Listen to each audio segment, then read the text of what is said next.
So I've got the new Gordon Ramsay book. Looks really interesting, actually. I've never understood why he bothers writing books, because if you can understand the recipe, then you don't need the book. It's not that bad. I mean, there's a couple of tricky bits, but... No, it is. Gordon Ramsay, he's all of the technical terms like steaming and sweating and grilling. Well, not grilling. They know how to do them. Average Joe public doesn't know how to do them, so they don't stand a chance. So what we need really, in order to test this, would be some normal people. Anybody know any normal people?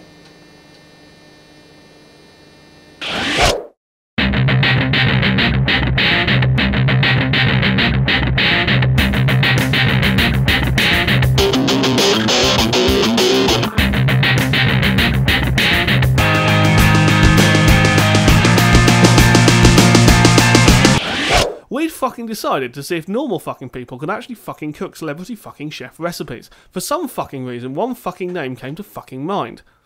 Gordon fucking Ramsay is best known for swearing a lot, although some people claim he's also quite a good chef.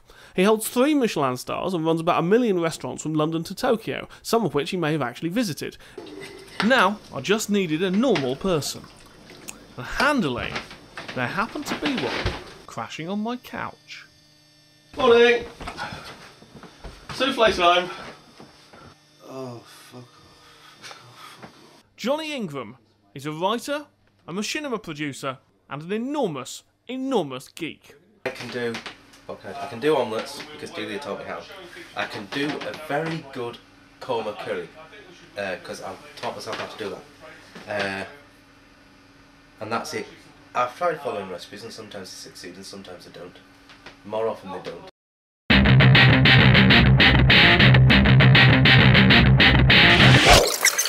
Amazingly, our local supermarket turned out to have everything Johnny would need to make Gordon Ramsay's recipe. I don't know what a star anise is. It might be a herb.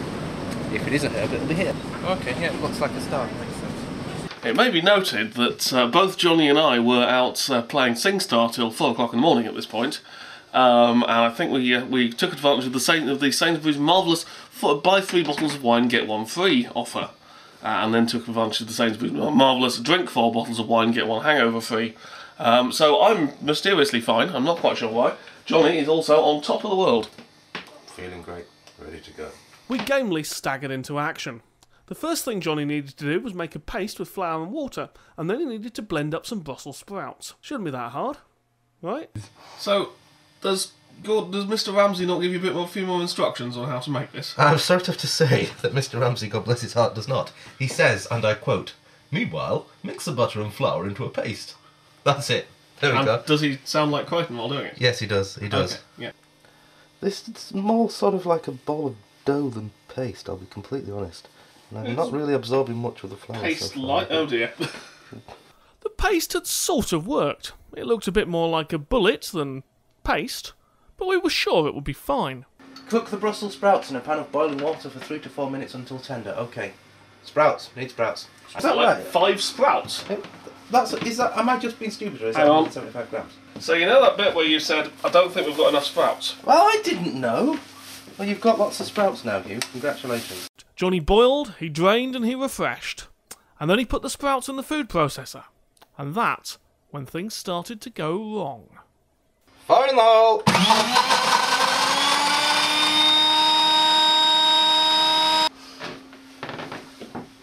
That's not a paste, that's a salad. That ain't gonna be a paste, Mr. Ramsay, because it's not gonna splatter to the side.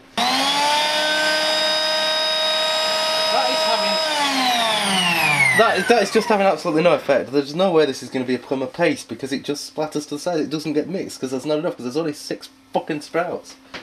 Okay, then, right, it's bloody paste. That's right, now, we're getting interesting. Brush the insides of 4 150ml ramekins evenly with the extra softened butter in upward strokes.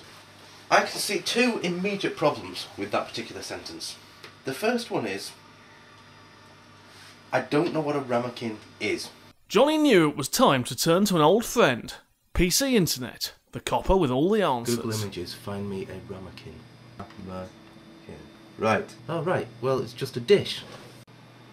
Well, I don't know why it doesn't just say dish then. Next, Johnny apparently had to brush the ramekins with butter in upward strokes. Johnny brushed as best he could, but then he hit another problem. Gordon Ramsay versus topology. Well, first of all, if I'm brushing the insides, one bit of it is flat on the bottom, so it can't have an upward stroke because there's no up. I don't know whether I'm supposed to do the base or not, because it doesn't say. Even Gordon Ramsay can't be so arsey to expect me to defy the laws of physics and do upward strokes on a horizontal surface. So, the base is not being done. That's my justification for it, and I want that recorded on camera for when it all goes wrong at the end, when I can't get them out. See, I genuinely have absolutely no idea what I'm actually making here, because I don't know what a souffle is. A souffle is a kind of super sponge. It's basically a flavoured egg foam which rises in cooking to be all soft and fluffy. Except when it goes horribly wrong, in which case it collapses dramatically. Soufflés rise up because the water inside the foam bubbles evaporates.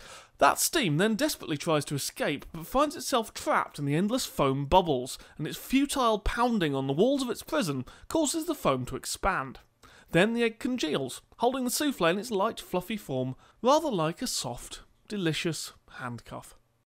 Pour 200 millilitres milk into a pan. Oh, this is a fun bit. Right, okay. This is where we have to test to see whether it's scalding. Add the onion. What did I do? Oh, I've got to chop an onion. Oh, I should have done that already. Now's the time to mention that knife's really, really sharp. No, I'm aware of this. I'm aware of this. I'm being extra. Oh, Jesus! Don't do that. The comedy. We added half a dozen ingredients to the milk, and Johnny had his first star anise experience. Oh, that smells so good. Oh, those smell absolutely beautiful. Just before this episode, I bought myself a new induction hob. You know those episodes of Top Gear where Jeremy Clarkson drives something really stupid and shouts, "Power!"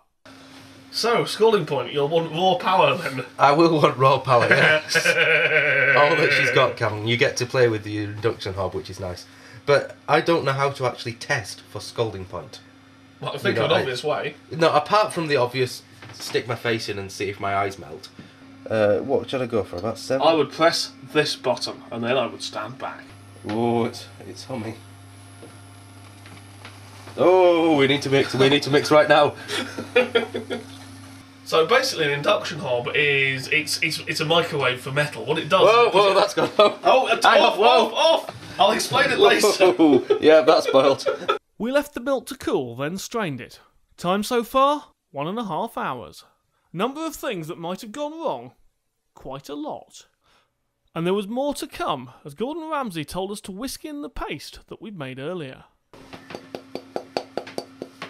That's not a paste. This is not a good plan. Oh God, I like this shirt.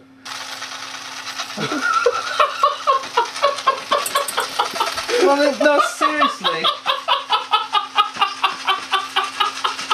That is not. Look, that is not a paste, is it now? No, that's a lump. In all seriousness now, how the chuff am I supposed to do? Am I supposed to get this hot and then wait for that to melt? Beats me. I'm gonna add it all in because I need it to melt. What I'm doing now with it is exactly the opposite way that Gordon tells you to do it. It was becoming increasingly obvious that what looked like a simple newspaper recipe was actually dozens of highly compressed steps, each one with their own challenges. Bloody Gordon Ramsay is doing what bloody Ken Hom does, and several other chefs do. They've got what I call the meditate under the waterfall recipe, which is great and it really works, provided you have studied it very, very carefully in intense detail while sitting in a lotus position and practicing your Zen for 2.5 weeks. If you just pick the bloody thing up and look at it, it says things like, step 1, do this, this and this. Step 2, before step 1, do this. Also, you need to have these sauces which you've prepared 27 weeks in advance. Ah! That is sort of melting. Oh, that looks almost like a... What am I attempting to achieve? You're like, season it. What am I seasoning it with? Anything that it could be seasoned with on the recipe are bay leaf, star anise, 4 cloves, but I've used all those, so it can't be that. Those are the only herby things on the recipe, so I don't know what to season it with. Right, I am choosing to season with oregano or possibly oregano, depending on where you're from, because it doesn't say what to season with. That's oregano. So. Very good.